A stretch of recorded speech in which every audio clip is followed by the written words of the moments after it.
అయోగ్యమైన ఇల్లు. యోగ్యమైన ఇంటిలోనికి యేసయ్య వస్తాడు. హల్లెలూయా. ఎలా? యోగ్యమైన ఇల్లు అంటే ఏంది? యోగ్యత లేని పాత్రను నేను, యోగ్యత లేని ఇంటిని యోగ్యత కలిగిన ఇల్లు.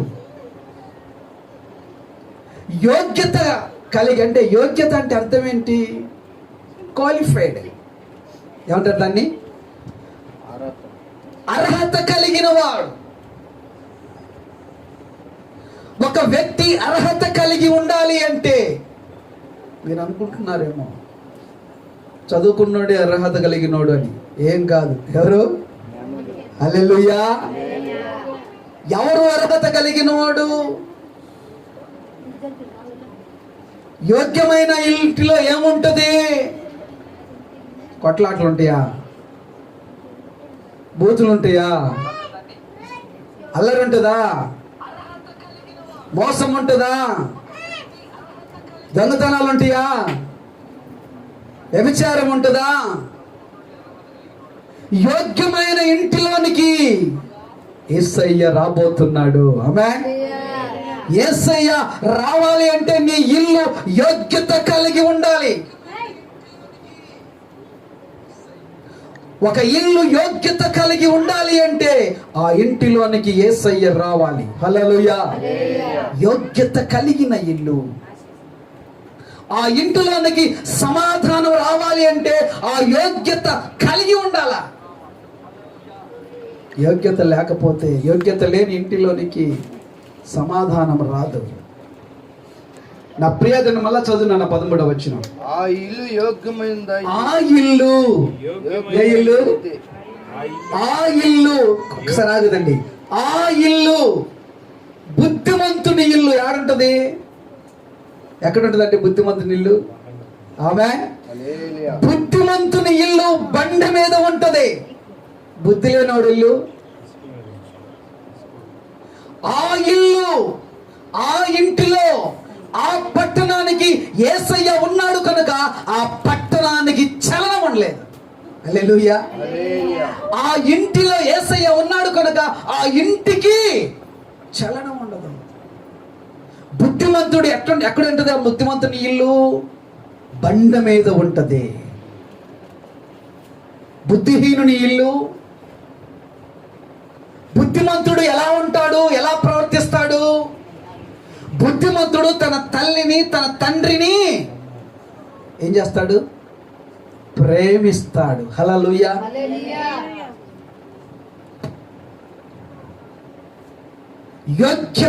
యోగ్యత కలిగిన ఇంటిని దేవుడు చూస్తూ ఉన్నాడు ఈ రోజున. యోగ్యత కలిగిన ఇంటిని దేవుడు చూస్తూ ఉన్నాడు.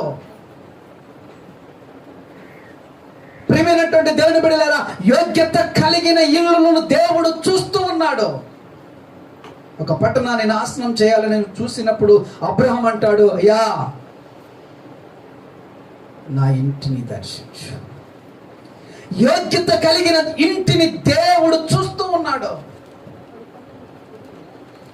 బుద్ధిమంతుని ఇల్లు బండ మీద కట్టబడుద్ది.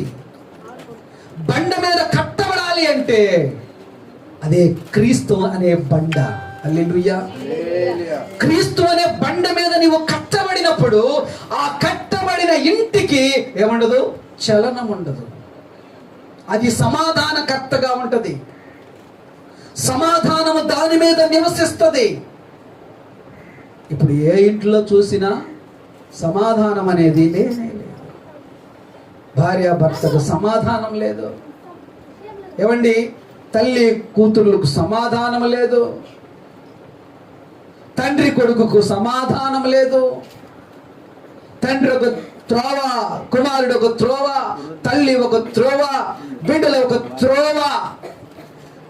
ఆ ఇంటిలో సమాధానం ఉండాలి అంటే యోగ్యత కలిగి ఉండాలి. హల్లెలూయా. దేవుడు చూస్తూ ఉన్నాడు. దేవుడు గమనిస్తూ ఉన్నాడు. దేవుడు నిన్ను, నీ కుటుంబాన్ని, నిన్ను, నీ జీవితాన్ని పరిశీలన చేస్తా ఉన్నాడు. యోగ్యత ఉందా? కొన్నిసార్లు మనం అనుకుంటాం, అయ్యా ఏ యోగ్యత లేని నన్ను నీవు ప్రేమతో ప్రేమించినావు. ఏ యోగ్యత లేదు. యోగ్యత కలిగి ఉండాలా? ఏమండి, తినటానికి యోగ్యత అంట. దేనికి? ఏం యోగ్యత? తినటానికి ఒక యోగ్యత.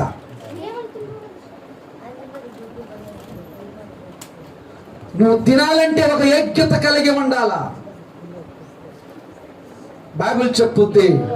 బైబిల్ దేవుని వాక్యం ధ్యానించేటప్పుడు యోగ్యత కలిగి మనము జీవించినప్పుడు మన కుటుంబము ఆశీర్వాదకరంగా ఉంటది. హల్లెలూయా, హల్లెలూయా. యోగ్యత కలిగి ఉండాలా? యోగ్యత లేదో, యోగ్యత కలిగి నువ్వు జీవించట్లేదో,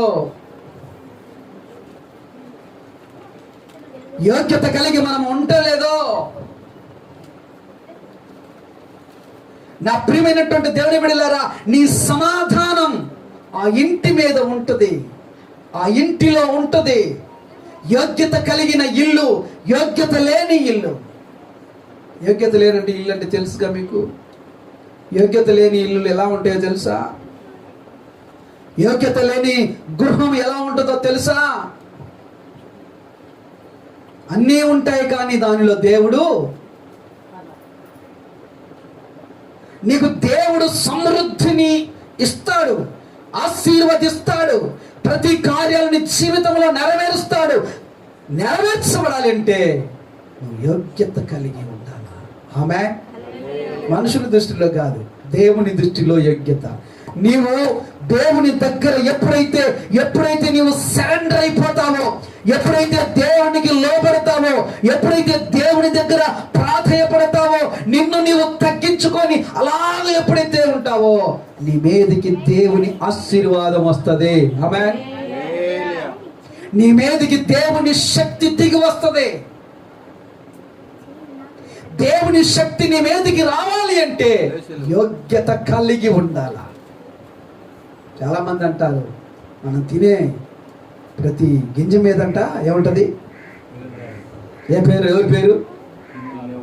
తినే వాళ్ళ పేరు ఉంటుందంట. అది ఎంత కరెక్టో నాకైతే తెలియదు, కానీ నా ప్రియాదేవుని బిడ్డలారా, దేవుడు దేని చేత నిన్ను తృప్తిపరచబడాలో దేవునికి తెలుసు. హల్లెలూయా. దేవుని దగ్గర మనము ఎప్పుడైతే వినయ విధేయతలు కలిగి ఉంటావో వారి మీదకి దేవుని ఆశీర్వాదం ఉంటుంది. బైబిల్లో కొన్ని ఇల్లులు ఉన్నాయి. గర్విష్ఠుల ఇల్లు ఉంది, అహంకారుల ఇల్లు ఉంది, చాలా ఇల్లులు ఉన్నాయి. కానీ యోగ్యత కలిగిన ఇంటిలోనికి యేసయ్య వస్తాడు. ఆమేన్. యోగ్యత కలిగిన గృహంలోనికి, యోగ్యత కలిగిన ఇల్లు, యోగ్యత కలిగిన ఇంటిలోనికి, అది పూరి గుడిసైనా పర్వాలేదు. హల్లెలూయా. చిన్న పాక అయినా పర్వాలేదు, చిన్న గుడారమైనా పర్వాలేదు. నేను ఒక దైవజనుడు మాట్లాడుతున్నాడు. అబ్రహాము ఎంత ధనవంతుడండి, దేంట్లో నివసించాడు ఆయన? ఏమండి, అబ్రహాము ఎంత ధనవంతుడు, ఒక చిన్న గుడారంలో ఉన్నాడు. ఆమె చిన్న గుడారం. యోగ్యత కలిగిన యేసయ్య మన దగ్గర ఉండాలి. యోగ్యత కలిగే బిడ్డలుగా దేవుడు మనం చేస్తాడు. ఆ 13వ వచనంలో యోగ్యత లేని ఏంటండి? అయోగ్యమైతే మీ సమాధానము మీకు ఎవరికి వస్తుంది? మీకు వచ్చిన ఎవరికి వస్తుంది? అది ఒకవేళ అయోగ్యమైతే, ఒకవేళ అది అయోగ్యమైతే ఆ సమాధానము ఎవరి మీదకి వస్తుందండి? చూడండి ఒకసారి నా వైపు చూడండి అందరూ.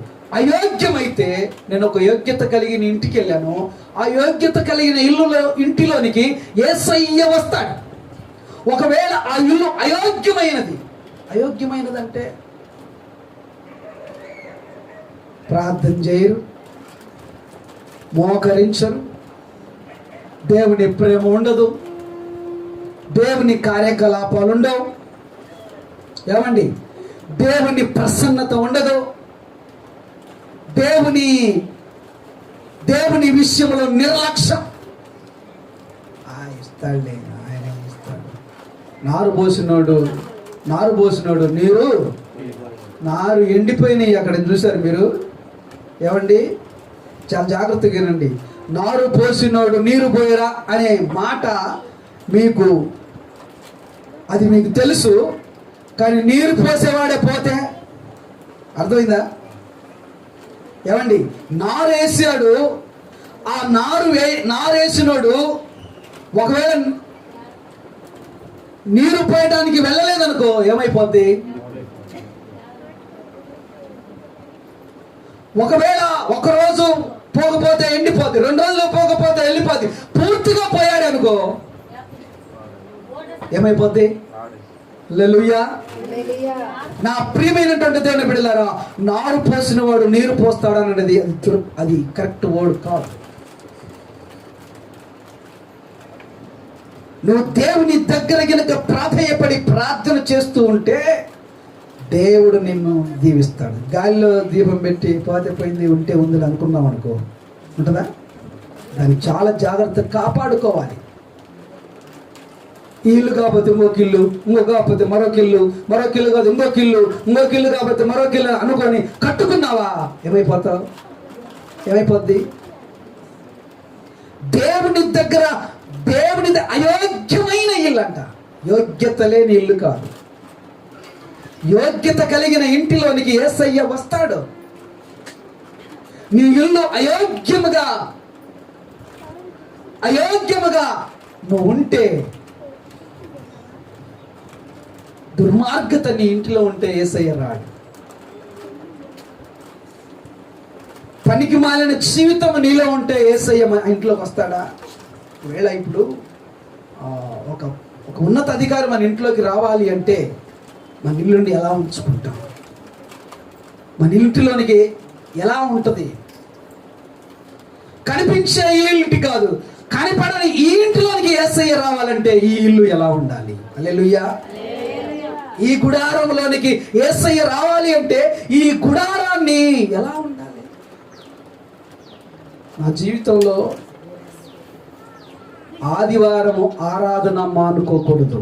హల్లెలూయా. ఆదివారము ఆరాధన మానుకోవాలంటే ఒక రీజన్ ఉండాలి. ఏంటది? అది ఆదివారము ఆరాధనను నిర్లక్ష్యం చేయకూడదు.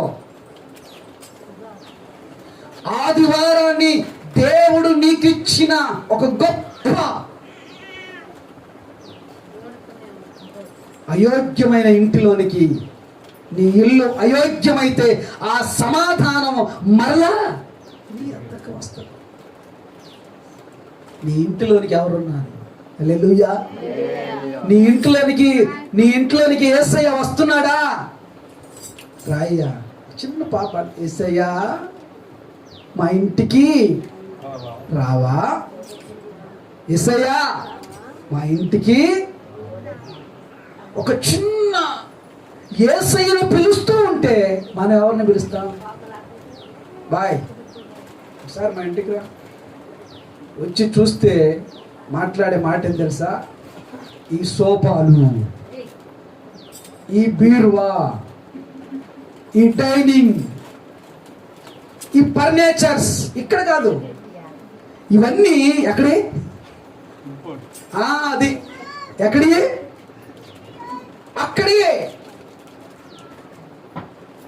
మేడ్ ఇన్, ఎక్కడిది కాదు, మేడ్ ఇన్. మరి యేసయ్య పరలోకానికి సంబంధం వ్యక్తి. ఆయనకు సంబంధించినది నీ దగ్గర ఏదైనా ఉంది అంటే అది ఒక వాక్యమే. హల్లెలూయా. యేసయ్య గనుక నీ ఇంటిలో ఉంటే నీకు ఏది కొదువై ఉండదు. యేసయ్య లేకపోతే అన్ని కొదువే, యేసయ్య లేకపోతే అన్ని తక్కువే. నువ్వు ఎంత నీకు వచ్చినా కానీ యేసయ్య లేకపోతే తక్కువ. యేసయ్య ఉంటే ఎంత ఏది ఉన్నా లేకన్నా యేసయ్య ఉంటే సమృద్ధి, ఆమేన్, ఆశీర్వాదం, ఐశ్వర్యం. అనాలోచనగా ఉండకూడదు. హల్లెలూయా. అనాలోచనగా బ్రతకకూడదు. ఏమైందిలే అక్కడ చూశాను నేను, కానీ వెళ్తా ఉంది. ఇప్పుడు కరెంట్ తీగ కేబుల్ వైర్ రెండు కలిసే ఉన్నాయి. ఇది మనకి ఏంది విద్య అని చెప్పేసి దీన్ని టచ్ పోయి దాన్ని టచ్ చేశాడు. ఎగ్గిరి కోడి పిల్ల పడిపోయినట్టు పడిపోయాడు. అనాలోచనగా మనం ఉండకూడదు. చిన్న కర్రను కూడా చిన్న పావును కూడా అనాలోచన పనికిరాదు. నిర్లక్ష్యమైన జీవితం, అనాలోచన చేయకూడదు. యోగ్యమైన ఇల్లు, యోగ్యమైన కుటుంబం. ఎవరి ఇల్లు యోగ్యత కలిగినది? ఎవరిది ఇల్లు? ఇల్లు అనగా నా అనే పేరు పెట్టుకో. నా ఇల్లు యోగ్యమైనది అయితే, నా ఇల్లు యోగ్యమైనది అయితే నా ఇంటిలోనికి యేసయ్య వస్తాడు. ఆమేన్. యేసయ్య వస్తే ఎలా ఉంటుందో తెలుసా? యేసయ్య వస్తే ఎలా ఉంటుందో తెలుసా? ఒక ఇంటిలోనికి యేసయ్య వచ్చాడు. ఎవరా ఇల్లు? ఎవరండి? చెట్టు మీద ఉన్నాడు ఒక ఆయన. ఎలాంటి వాడు? ఏమండి? ఎలాంటి వ్యక్తి ఇంటిలోనికి యేసయ్య వచ్చాడు? సుంకపు గుప్తదారుడు. తన హోదాని, తన స్థితిని, గతిని మొత్తాన్ని మర్చిపోయి యేసయ్య దగ్గర సరెండర్ అయ్యాడు. ఆ ఇంటిలోనికి యేసయ్య, ఆమేన్, యేసయ్య వచ్చాడు కనుక తన జీవితము మార్చబడినది. ఇల్లులు మారినంత మాత్రాన జీవితాలు మార్చబడాలి. హల్లెలూయా. మౌనగారు చెబుతున్నారు, ఆ ఇంట్లో ఉన్నప్పుడు బండి కొన్నాను, ఆ ఇంట్లో ఉన్నప్పుడు టీవీ కొన్నాను, ఆ ఇంట్లో ఉన్నప్పుడు అది కొన్నాను, ఈ ఇంట్లోకి వచ్చేసరికి ఉన్నాయి మొత్తం ఇళ్ళల్లో ఏదే ఉండదు. యేసయ్య నీ ఇంటిలోనికి వస్తే నువ్వు యాడ గూడారంలో ఉన్నా కానీ యేసయ్య అక్కడికి వస్తాడు. హల్లెలూయా. నువ్వు ఎక్కడ ఉన్నా కానీ యేసయ్య నీ దగ్గరకు వస్తాడు. నీ ఇల్లు జక్కయ్య ఇంటిలోనికి యేసయ్య వచ్చాడు. తన జీవితం మార్చబడింది. మార్తా మరియల ఇంట్లోనికి యేసయ్య వచ్చాడు. ఏమైంది? వాళ్ళకి కలిగినవై సమృద్ధిని దేవుడు ఇచ్చాడు. ఇప్పుడు మీ ఇల్లు గురించి చెప్పమంటే మా ఇంట్లో ఏం లేదు, కేజీ బియ్యం కూడా లేదని చెప్తాం. ఏమండి? ఏమీ లేదు, ఏది లేదు. ఎందుకు ఏది అని చెప్తున్నానంటే యేసయ్య నీ ఇంటిలో లేడు. హల్లెలూయా. యేసయ్య నీ ఇంటిలోనికి ఉంటే నీకు ఏది కొదువ కాదు.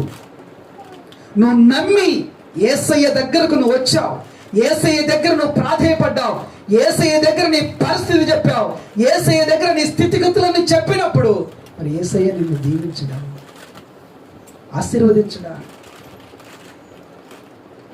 ఒక భయంకరమైన వేదన నాలో కలుగుతుంది.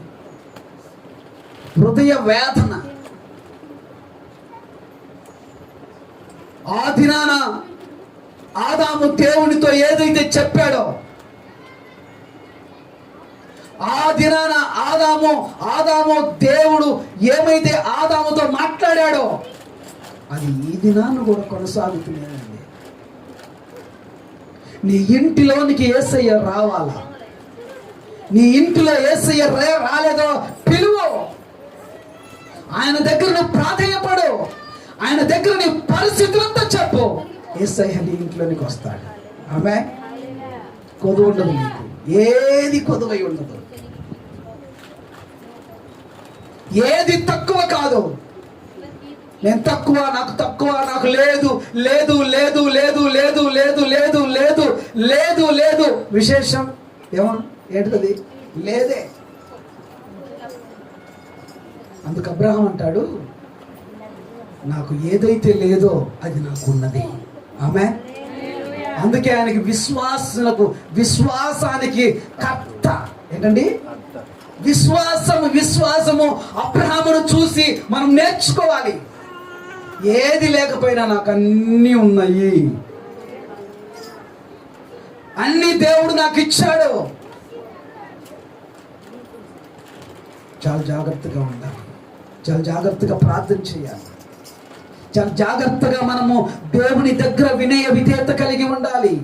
యోగ్యతమైన ఇంటిలోనికి యేసయ్య వస్తాడు, యోగ్యత లేని ఇంటిని దేవుడు తరతరాలుగా శపిస్తాడు. ఆ ఇంటికి నాకు చూసిన వాళ్ళు ఇప్పటి వరకు మీరు నమ్మండి, ఇప్పటికి 7-8 నెలలు అవుతుంది నా ఇంటిని నాకు ఇచ్చిన తండ్రి గారు ఇచ్చిన ఇంటిని అమ్మి దానికి ఇప్పటికే తాళం వేసే ఉంది. నిజం, ఇప్పటికీ దానికి తాళం వేసే ఉంది. నా ప్రియమైనటువంటి దేవుని బిడ్డలారా, యోగ్యత కలిగిన ఇల్లు, ఒకవేళ ఈ లోకంలో ఇల్లు ఉన్నా లేకున్నా నాకు ఒక ఇల్లు ఆడుంది. హల్లెలూయా. మనందరికి ఒక ఇల్లు ఆడుంది. మనందరికీ దేవుడు అక్కడ ఒక నివాసం కలదు. నీ ఇల్లు యోగ్యమైనదైతే ఇంటికి వచ్చినప్పుడు ఎవరైనా రాని యోగ్యమైన ఇల్లుని ఎందుకంటారని తెలుసా? ఎందుకంటారమ్మా? ఎవరైనా ఇంటికి వెళ్తే బా మా ఇంట్లో ఏమీ లేదు, బా మంచి నీళ్ళు పెట్టడానికి కూడా ఇష్టపడవే, నీళ్లు పోయటానికి కూడా ఇష్టపడవే, ఎదుటివాడిని ప్రేమించవే, ఎదుటివాడి కొంచెము కూడా ఒక ముద్ద అలాగ వేయవు. నీ ఇల్లు యోగ్యతమైనది అయిద్దా? యోగ్యతమైనదంటే ఏదో తెలుసా? మనము తినకపోయినా ఉన్నా లేకపోయినా కొన్నిసార్లు నాకు భయం వేస్తుంది. ముసలాయన, బాగా ముసలాయన, పండు ముసలాయన, ఆ ముసలాయనకి ఒక కోటు ఏమండి కోటు ఒకటి వేసుకొని అలాగొచ్చాడు. బండి దగ్గరికి వస్తే నాకు అప్పటికి బోనే కాలేదు ఆయన అనేసాను కూడా. నేను అనుకున్నా, మనసు అంటుంది ఆయనే యేసయ్య అయితే. అర్థమైందా అమ్మా? తలపైకి ఎత్తండి. ఆయనే యేసయ్య అయితే అలా అంత ముందు పోయినా నేను పిలిచిదాయా అని అప్పుడప్పుడు ఒక పుల్కా కాల్చి అతను పెట్టి. ప్రియమైనటువంటి దేవుని బిడ్డలారా, ఎందుకు చెబుతున్నాను అంటే పిల్లికి బిచ్చము కూడా పెట్టని ఇల్లు యోగ్యమైనదా? బాధలో ఉన్నప్పుడు ఆదరించని వారు కూడా యోగ్యమైన ఇల్లా? చూడండి, నీ ఇంటిలో అన్నీ ఉంటాయి, అంతా నీకు కలిగిద్ది. యోగ్యత కలిగిన ఇంటిగా నువ్వు ఉన్నావా? హల్లెలూయా. యోగ్యత కలిగిన గృహముగా నీ ఇల్లు ఉందా? ఏమండి, యేసయ్య ఆ ఇంటిలో ఉన్నాడు కనుక ఆ ఇంటికి బండ మీద కట్టబడిన ఇల్లు, బుద్ధిమంతుని ఇల్లు, బుద్ధిహీనుని ఇల్లు ఇసుక మీద ఉంటుంది. బుద్ధిమంతుడు చేసే ఆలోచన ఏదో తెలుసా? ఎవడు కనమన్నా నిన్ను?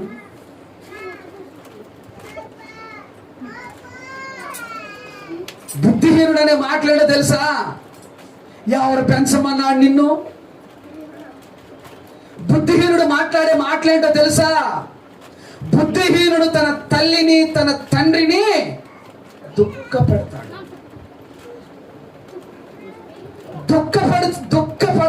దుఃఖపరచబడకూడదు. నా ప్రియమైనటువంటి దేవుని బిడ్డ, తల్లి ఎక్కడో కోడిగుడ్డు తీసుకొస్తే దాన్ని ఆమ్లెట్ వేసి ఇవ్వకూడదు. అర్థమైందా? ఎక్కడదరా అని అడగాలి. హల్లెలూయా. ఎక్కడదా బాయ్ గుడ్డు? కొనకొచ్చావా, కొట్టకొచ్చావా? ఒకరోజు గుడ్డుని తీసుకొస్తే ఆమ్లెట్ వేసావు, రెండో రోజు కోడిని తీసుకొస్తే కూర వండుకొని తిన్నావు, మూడో రోజు మరొకటి తీసుకొచ్చాడు, నాలుగో రోజు మరొకటి తీసుకొచ్చాడు. వాడు ఇంత అంత అంత అయి ఎంత అయిపోయాడు? ఏవయ్యా? పెద్ద గజ దొంగ అయిపోయాడు. ఏ దొంగ?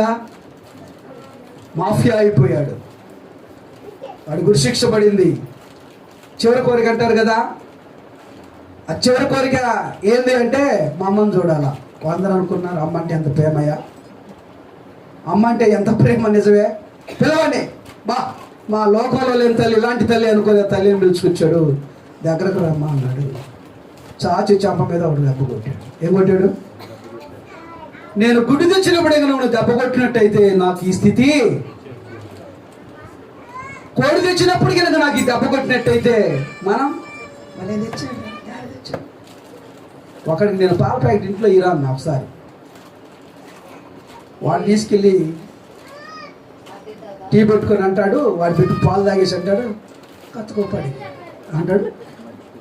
ఆహా, ఎక్కడో పడిపోయింది. ఎక్కడ పడిపోయిందిరా? ఎక్కడో పడిపోయి కత్తుకోపడికి. ప్రేమైనటువంటి దేవుని బిడ్డలారా, నీ బిడ్డలను యోగ్యులుగా చేయాలి అంటే వాళ్ళకు నువ్వు బుద్ధి చెప్పాలి.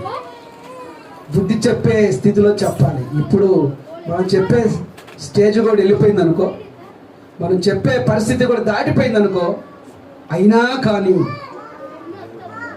ఆమేన్, దేవుని సన్నిధిలో బుద్ధి వచ్చినప్పుడు, ఏమొచ్చినప్పుడు? తండ్రి ఆస్తిని అడిగాడు. తండ్రి ఏం చేశాడు? ఇచ్చేశాడు. ఆ ఆస్తినంతా తీసుకెళ్ళిపోయి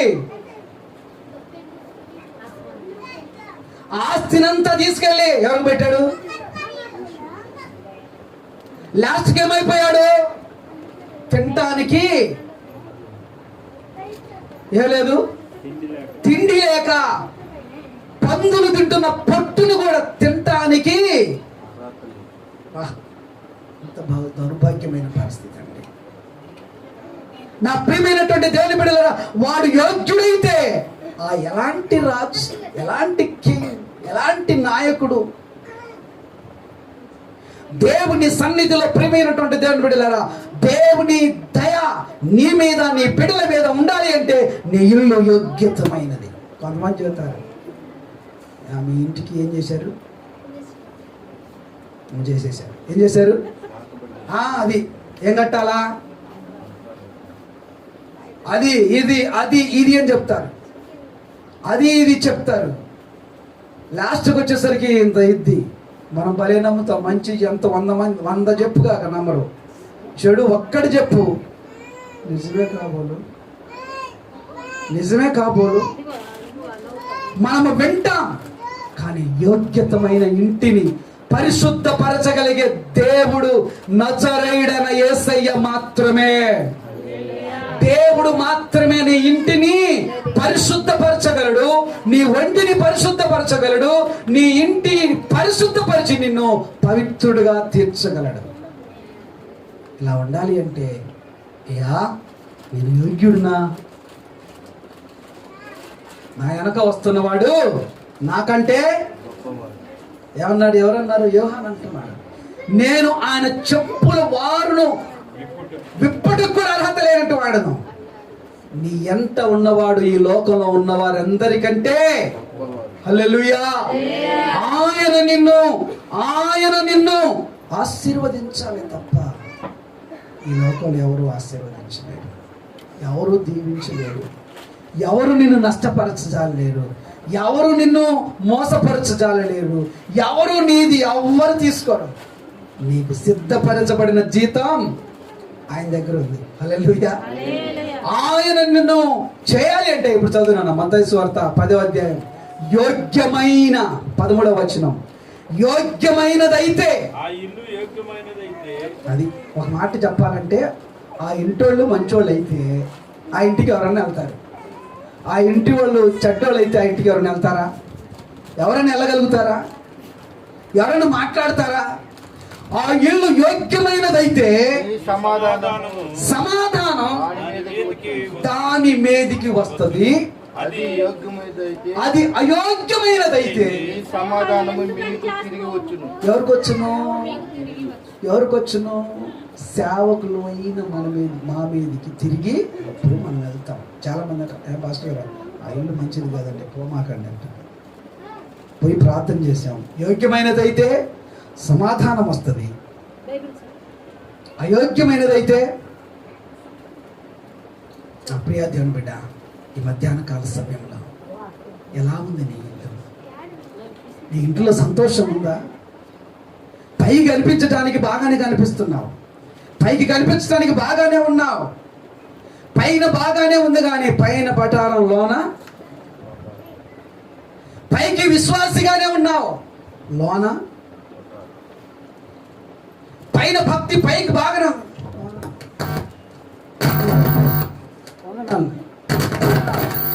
అసలైన వందనాలు లోన లేదు. హల్లెలూయా.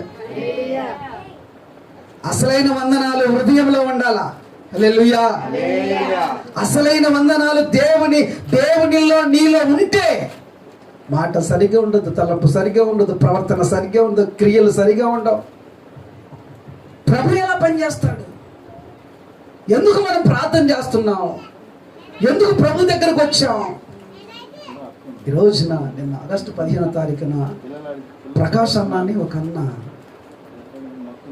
చనిపోయాడు. ఆ ప్రకాష్ అన్న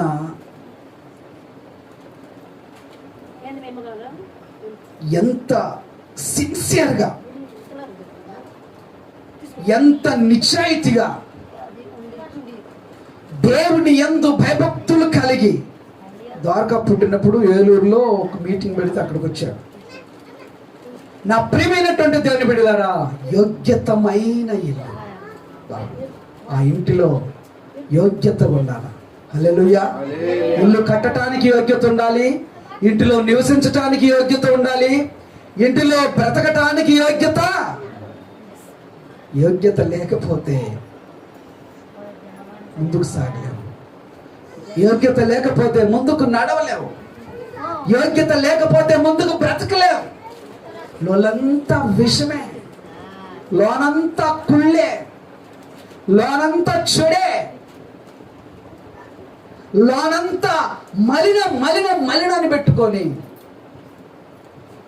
నువ్వు ఎంత పైకి ప్రార్థన చేసినా ఉపయోగం. హల్లెలూయా. ఆ మాట ఒకవేళ మీకు ఇబ్బందికరంగా ఉందేమో, దయతో నా మాట మీకు ఇబ్బందికరంగా ఉండవచ్చు. మీరు పాడైపోవటము దేవునికి ఇష్టము. సమయాన్ని పాటించమంటే పాటించు, సమయానికి రండి అంటే ముగించడానికి మాత్రం టైం ఎక్కువైందన్నా. ప్రార్థన. హల్లెలూయా. హల్లెలూయా. మనము దేవుని సన్నిధిలో నా ఇల్లు యోగ్యతగా ఉందా? నా ఇంటిలో యేసయ్య ఉన్నాడు? అసలుకి యేసయ్య ఉంటే నాకెందుకు ఈ శ్రమ? యేసయ్య ఉంటే నాకెందుకు ఈ బాధ? చూడండి, దేవుడు చాలా జాగ్రత్తగా వినాలి. ఐగుప్తులో నుంచి ఇశ్రాయేలు ప్రజలను నడిపించడానికి ఐగుప్తు రాజు హృదయాన్ని కఠినం చేసింది. ఐగుప్తు రాజులు హృదయాన్ని మార్చింది.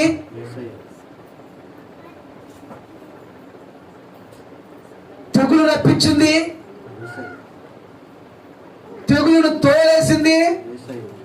మన శరీరం మీదకి, మన ఇంటి మీదకి కూడా తెగులు రాబోతాయి. జాగ్రత్తగా ఉండాలా. పురుగులు ఈ చెట్టుకే కాదు తెగులు రావటం, ఈ చెట్టుకు కూడా వస్తుంది. హల్లెలూయా. ఈ చెట్టుకు తెగులు వస్తే ఒక మందో, ఒక మాపో, ఒక బూడిదో, ఒక పొడ వేస్తే పోద్ది. దీనికి తెగులు వస్తే ఏం వేయాలి? ఆమేన్. యేసుని రక్తంలో నువ్వు కడగబడాలా, యేసుని రక్తంలో నువ్వు విమోచించబడాలా. పిసినారి తత్వం మనకి రాదు. పాము గరిస్తే 100, తేలు గరిస్తే 10 అని అన్నాను అనుకో. తేలు గుట్లోడి దగ్గర 2 విషం జంతువులే కదా అని తేలు దగ్గరికి పోయి నువ్వు ఇంజక్షన్ వేయించుకున్నావు అనుకో, ఎలా ఉంటుంది? దాని ట్రీట్మెంట్ వేరు, దీని ట్రీట్మెంట్ వేరు. కనుక నా ప్రియ దేవుని బిడ్డ, ప్రార్థనకు నిర్లక్ష్యం పనికిరాదు. ఆమేన్. ప్రార్థనలో నిర్లక్ష్యం పనికి రాదు. మనం ప్రార్థన చేస్తున్నప్పుడు బట్టలు స్టార్ట్ చేస్తారు ఒక్కొక్కళ్ళు. మనం ప్రార్థన చేస్తున్నప్పుడు మరొక పని స్టార్ట్ చేస్తాడు. ఆదివారం దేవుని సన్నిధి, హల్లెలూయా, నేను దేవుని సన్నిధికి ఎప్పుడు వెళ్ళేదను, ఎప్పుడు కనబడేదాన్ని. ఎవరు కనబడాలా? ఆమె యేసయ్యకు నువ్వు కనబడాలా. ప్రారంభంలో వస్తే లాస్ట్ దాకా ఉంటే గొప్ప ఆశీర్వాదం ఉంటుంది.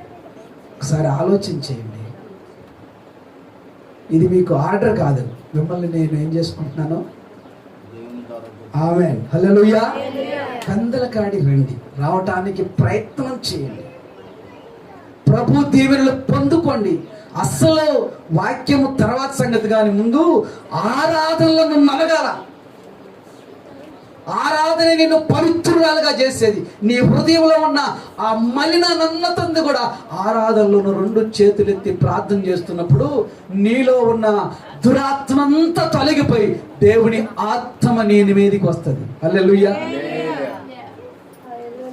ఏదో వచ్చాను పోయాను అంటే ఇచ్చాను పోయాను. ఒక ఇద్దరు చుట్టాలు వచ్చారంటే ఇంటికి. ఏంటంట, భార్యాభర్తలు ఇద్దరు అనుకున్నారు, మాయ్ ఈరోజు నువ్వు లేవు మాకు. వాళ్ళు వచ్చిన చుట్టాలు అట్లా వెళ్ళిపోతారు, నువ్వు పడుకొని అంతే ఉండు, నువ్వు మాత్రం లేవు మాకు. సరే, ఈయనేం చేశాడు, వీళ్ళిద్దరూ అలాగే మంచంలో, ఆ మంచంలో ఈయన మంచంలో ఉన్న చుట్టాలు వచ్చారు. అక్కడ వీళ్ళు చుట్టాలు కొని వీళ్ళు ఎవరేంది, ఇంకా టిఫిన్లు పెట్టరు, టీలు పెట్టరు, కాఫీలు పెట్టరు ఏందని వీళ్ళిద్దరు అనుకుంటారు, ఇంకొంచెం టైం వెళ్ళిపోతారులే. ఈ లోపల భర్త భార్యని గదివాడంట. గదవంగలోనే వీళ్ళిద్దరూ బయటికి వెళ్ళిపోయారు. ఈ లోపల భార్యతో అంటున్నాడు, వాళ్ళు పోవాలని అంటున్నాను, ఏమనుకో మాకన్నా. ఏమన్నారు, వాళ్ళు పోవాలన్నట్టు అన్నాను, కానీ నువ్వేమి బాధపడ మాకు. ఈ లోపల తలుపు తీసేసి వాళ్ళు, మేము కూడా పోవాలనేం పోలేదు, జస్ట్ పోవాలనే పోయాము. మన భక్తి అలా ఉండకూడదు. ఏదో వచ్చాము పోయాము అన్నట్టు కాకుండా నీ కొంచెం భక్తి చాలు. నువ్వు చేస్తున్నావా ఈరోజు ఆదివారం, నువ్వు మిగతా రోజులంతా నీ కష్టము, నీ పని, నీ శ్రమ, నీదంతా ఇది, కానీ ఈరోజు దేవుని దినం, హల్లెలూయా, దేవుని సమయం, దేవుని ప్రసన్నత నీకు దిగే సమయం. ఈరోజు నువ్వేం ఆలోచన చేయకూడదు, ప్రభు దగ్గర ప్రాధేయపడి ప్రార్థన చేయటమే. ప్రభువే నీ జీవితాన్ని ఆశీర్వదిస్తాడు. ఏ తెగులు నీ మీదకి రాదు, ఏ తెగులు నీ గృహం మీదకి రాదు. ఇంటి మీద రాసిపడింది, ఈ ఇంటికి ఏ తెగులు సమీపించదు. కనుక నా ప్రియాదేవం బిడ్డ, దేవుని ఆశీర్వాదం, దేవుని దీవెనలకు నీ వారసురాలు అవ్వాలి, పాత్రుడు అవ్వాలి. ఎంత సంపాదించినా సంపాదన నీకు దక్కడం లేదా, ప్రభు దగ్గరకు రా, ప్రభు దగ్గర ప్రాధేయపడు. అంతరాలతో తంత్రాలతో మంత్రాలతో ఏది రాలా. చింతకాయకి ఏం పడాలా, దెబ్బ పడితేనే చింతకాయ రాచబడుద్ది. అలాగ మనం ఉంటే దేవుడు దీవిస్తాడు. హల్లెలూయా. అలాగ నువ్వు ఉంటే మంచి, నీ ఇల్లు మంచిగా ఉండాలా. ఇంటి నిండా వాక్యాలు పెట్టుకొని ఇల్లు పాడైపోయిందా? ఇంటి నిండా వాక్యాలు ఉంటాయి, ఎక్కడ చూసిన వాక్యాలు ఉంటాయి, వారు మాత్రం సరిగ్గా ఉండరు. అలా ఉండకుండా ఒక ఇంట్లో అయితే ఏమవుతుంది, ఇదే సౌండ్, వాళ్ళు కొట్టుకుంటున్న అదే సౌండ్, వాళ్ళు మాట్లాడుకుంటున్న అదే సౌండ్. ఇలా ఉండకూడదు. మంచిగా నీకు యోగ్యమైన ఇంటిలో యేసయ్య నీకు వస్తే నీకు ఆశీర్వాదం. ఆశీర్వాదం ఎలా ఉంటుంది అంటే, నీ బిడ్డల తరాన్ని నువ్వు చూడగలుగుతావు. అలాంటి ఆశీర్వాదముతో దేవుడు నిన్ను నింపునుగాక. అలాంటి ఆశీర్వాదము సమృద్ధి నీ బిడ్డలకు, నీ కుటుంబానికి కలుగునుగాక.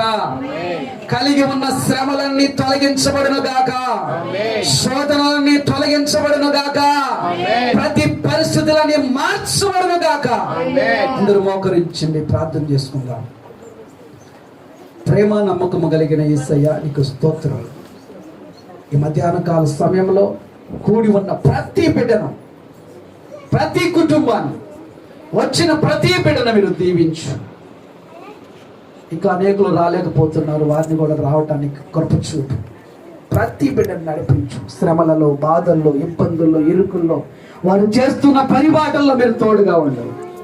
వారు చేస్తున్న ప్రతి పనిలో మీరు తోడు నీడగా ఉండి ఆదరించి కృప చూపి మీరు మాత్రమే మహిమ, ఘనత, ప్రభావాలు పొందుకోమని నజరేయుడైన యేసు నామములో ప్రార్థిస్తున్నాము తండ్రి. మన తండ్రి అయిన దేవుని ప్రేమయు, ప్రభువైన యేసుక్రీస్తు కృపయు, పరిశుద్ధాత్మ కన్యని సహవాసం ఎప్పుడు ఎల్లప్పుడు సదాకాలము తోడే ఉండి నడిపించును గాక. ఆమేన్. అందరికీ ప్రభునామంలో వందనాలన్నా. దేవుడు మిమ్మల్ని, మీ కుటుంబాలను దీవించును గాక. హల్లెలూయా.